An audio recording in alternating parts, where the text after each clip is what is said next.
You're watching France24. Welcome back to the newsroom. In this edition of Focus, we're looking closer at Japan's annual whaling campaign in the freezing waters of the South Pacific. A collision between an anti-whaling speedboat and a security ship that's protecting a Japanese whaling fleet has added fresh fuel to a long-running debate. It's brought the spotlight onto the practices of both the whalers as well as some of their worst critics, a group called Sea Shepherd. It's also unleashed a diplomatic row with Japan exchanging blows with both Australia and New Zealand.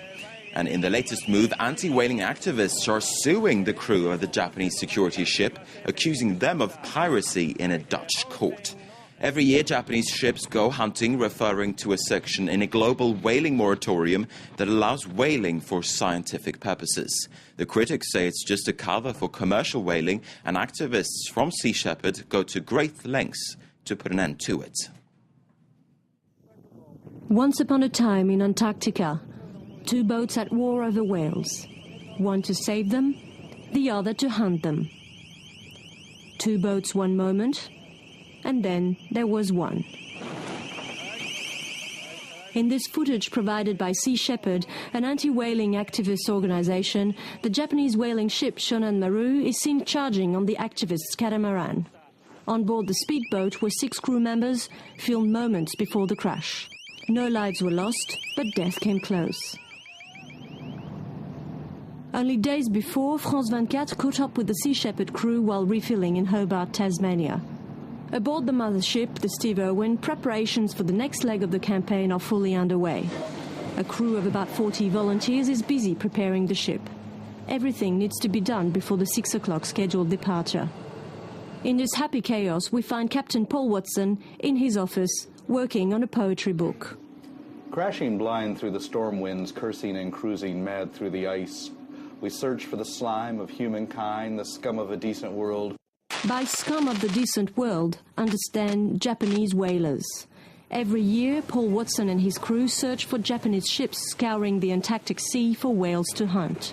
Commercial whaling in the Southern Ocean was banned in 1982, but the Japanese have continued whaling in the name of scientific research. We're not even protesting. What we're trying to do is uphold international conservation law because the government seemed to lack the political and economic motivation to do it. Up the activists' sleeves, a few tactics and simple but efficient weapons. We use stink bombs and photonic disruptors, laser beams. This is a water cannon. It was actually 1917. It's an antique, but it works really good. They use water cannons, long-range acoustical devices, and they shot at us and thrown concussion grenades at us. Yeah, this year they actually aimed one of their LRADs, which is a long-range acoustic device, directly at our helicopter pilot while he was in flight and disoriented him. The helicopter has become an integral part of the campaign. In the lawlessness of international waters, it is used to film confrontations and expose illegal whaling. Basically, Shonan Maru is coming up behind us. They're overtaking us. This is our own ship's wake, and they're coming towards the helicopter hangar at the stern of the ship, and they blasted on their PA system. Stop your illegal activity, or we will hold you to federal law. And they were the ones coming up, chasing up behind us. So obviously they were just filming whatever they were doing to try to put it onto their website and make it look like we were aggressing them in some way. Rallying public opinion to their cause is now more crucial than ever. With the ramming of the Ady Gil, Sea Shepherd will have to convince skeptics their tactics are still safe.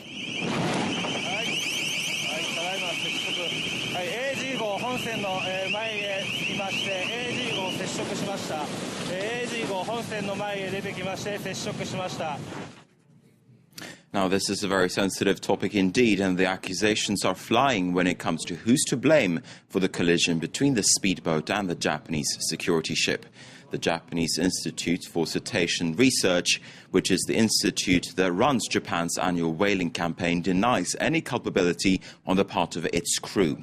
It's also accusing the anti-whaling campaigners of, quote, escalating the viciousness of their sabotage, including hurling projectiles containing hazardous acid and firing line launch rockets, unquote. In a statement, the Institute also condemns the actions of Sea Shepherd, and they're calling on Australia and the Netherlands to take action. All right, for more on this, we can now speak to the journalist behind the report. We've just been watching, France24. Also with us on the line from Britain, we've got John Frizzell. He's from Greenpeace, where he's a coordinator for that organisation's International Whales Campaign.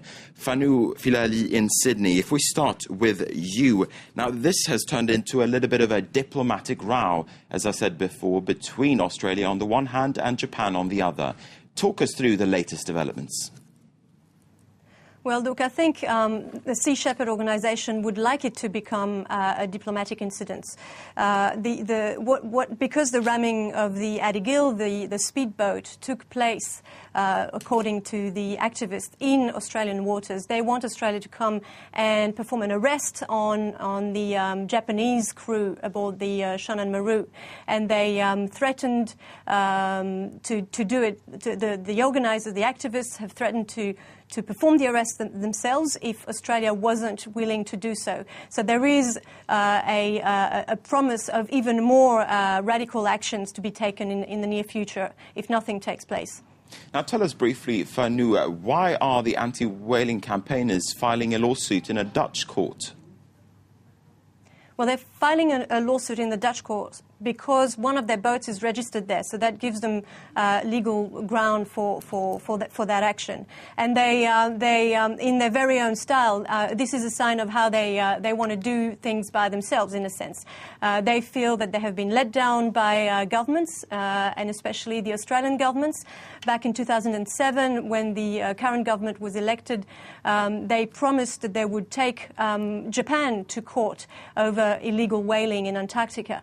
And so far, the promise hasn't eventuated and nothing has happened. So I think they're trying to take the matter into their own hand and seek justice themselves.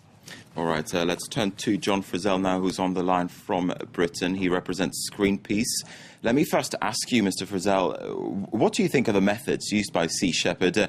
Does the end justify the means in this case? It's not really for me to comment. I'm not down there. It's all I can do is look at video, and you know, anyone can look at video and draw their own conclusions. And you're basically saying that you don't want to speak out on whether or not Sea Shepherd is taking it a little bit too far.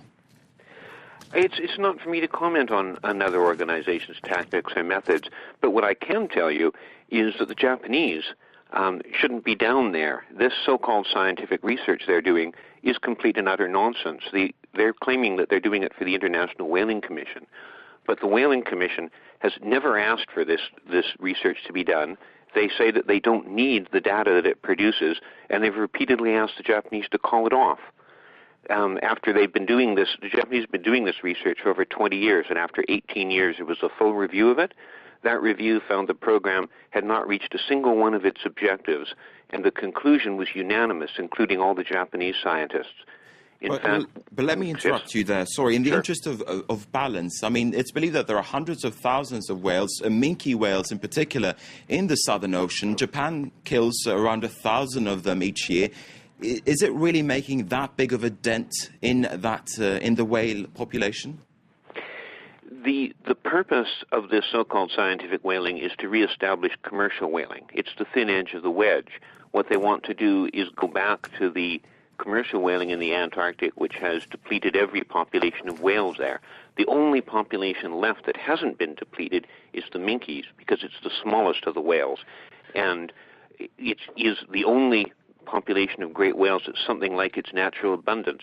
And we think it's absolutely crazy to start up once again the same sort of activities that wiped out all the other populations up there.